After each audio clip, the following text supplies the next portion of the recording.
پھر 21 نمبر کے اوپر لے کے آتے ہیں مجاہد تابعی کا قول، ابن عباس کے شاگرد ہیں۔ وہ کہتے ہیں کہ ابن عباس نے فرمایا کہ ایک وہ وقت تھا کہ جب کوئی شخص ہم سے کہتا تھا کہ رسول اللہ نے فرمایا صلی اللہ علیہ وسلم، تو ہماری نظریں جھک جاتی تھی اور ہم بڑے توجہ سے وہ حدیث سنتے تھے، لیکن جب سے لوگوں نے ہر طرح کی روایتیں بیان کرنا شروع کر دی ہیں تو ہم صرف اسی حدیث کو سنتے ہیں جس کو ہم پہلے سے جانتے ہیں۔ اگر ہم پہلے سے نہ جانتے ہوں تو ہم حدیثوں کو قبول نہیں کرتے۔ یعنی کہ ابن عباس کہہ رہے ہیں میرے زمانے میں یہ حدیثیں گھڑنی شروع کر دی ہیں، تو وہ کون لوگ گھڑ رہے تھے؟ ایٹ لیسٹ تابعین، یعنی جو قانوناً تابعین تھے۔ ظاہر یہودوں نے سارا تو نہیں تھے، مسلمانوں میں تھے۔ ظاہر آج کی ڈیٹ میں تو کوئی نہیں کسی میں منافقت کا فتویٰ لگا سکتا، ظاہر کلمے کا احترام ہوگا۔ 22 نمبر پہ لے کے آتے ہیں ابن ابی ملیکہ تابعی کا قول۔ وہ کہتے ہیں میں نے حضرت ابن عباس کو لکھا کہ میرے پاس کچھ احادیث لکھوا کر پوشیدہ طور پر بھجوا دیں۔ میں بڑا حیران تھا کہ یہ وہ کیوں کہہ رہے ہیں کہ چھپ چھپا کے، سر یہ آل امیہ کا دور ہے اور وہ ابن ابی ملیکہ ابن عباس سے حدیثیں منگوا رہے ہیں مولا علی کی،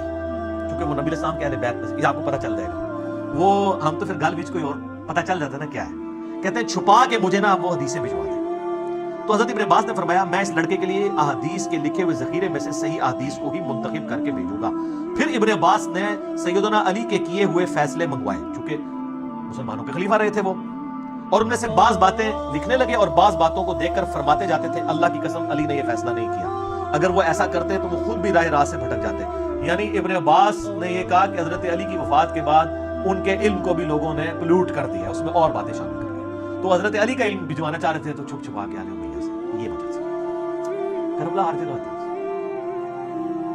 24 نمبر پہ ابو اسحاق فرماتے ہیں کہ حضرت علی کی وفات کے بعد جب لوگوں نے ان کے کیے ہوئے فیصلوں کو نکال کر دیکھا تو سیدنا علی کے ساتھیوں میں سے ایک ساتھی نے کہا اللہ ان کو تباہ و برباد کرے، انہوں نے کتنا قیمتی علم بگاڑ ڈالا۔ پھر آگے مغیرہ ابن شعبہ کا قول لے کے آئے امام مسلم کے، وہ کہتے ہیں کہ حضرت علی کا علم اگر سیکھنا ہے تو عبداللہ ابن مسعود کے شاگردوں سے سیکھو، وہ امین ہے مولا علی کے علم کے۔ پھر 27 نمبر روایت میں ابن سیرین کہتے ہیں کہ پہلے لوگ اسناد کی تحقیق نہیں کرتے تھے، لیکن جب دین میں بدعات اور فتنے داخل ہوئے تو لوگوں نے کہا کہ اپنی اپنی سند بیان کرو، پس جس حدیث کی سند میں اہل سنت راوی ہوں تو وہ حدیث قبول کر لیتے تھے، اور اگر سند میں اہل بدعت کو دیکھتے تو چھوڑ دیتے۔ تو یہ اہل سنت کا ورڈ صحابہ کی موجودگی میں اسٹیبلش ہو چکا تھا، اہل سنت۔ تو ابن سیرین کہہ رہے ہیں اہل سنت کی حدیثیں لی جائیں گی اہل بدعت کی، اور وہ کہتے ہیں سند چیک کی جائے گی۔ اچھا اس میں مولویوں نے کہا سند سے مراد ہماری ڈگری ہے، تو ہماری ڈگری ہماری جو نہیں ہے، سند سے مراد چین ہے کہ کس نے کس سے سنا، کس نے کس سے سنا، کس نے کس سے سنا۔ وہ کہتے ہیں ہماری بھی چین جاتی ہے نبی اسلام تک، چین آپ کی نبی اسلام تک جاری ہے، حدیث تو آپ ایک بھی بیان نہیں کرتے، بابوں کے اقوال بیان کرتے ہیں، حسن تھانوی صاحب لکھتے ہیں، احمد بلوی صاحب لکھتے ہیں، جو نبی اسلام تک بھی کو بیان کرے نا وہ ہم بیان کر رہے ہوتے ہیں کہ یہ بخاری میں ہے، یہ مسلم میں ہے۔ جب بخاری مسلم تک آپ کو پہنچا دیا تو امام بخاری کی سند نبی اسلام تک ہے۔ امام بخاری کہتے ہیں سب سے بیسٹ سند یہ ہے کہ میں نے سنا احمد بن حنبل سے، احمد بن حنبل نے سنا محمد بن ادریس الشافعی سے، انہوں نے سنا امام مالک بن انس سے،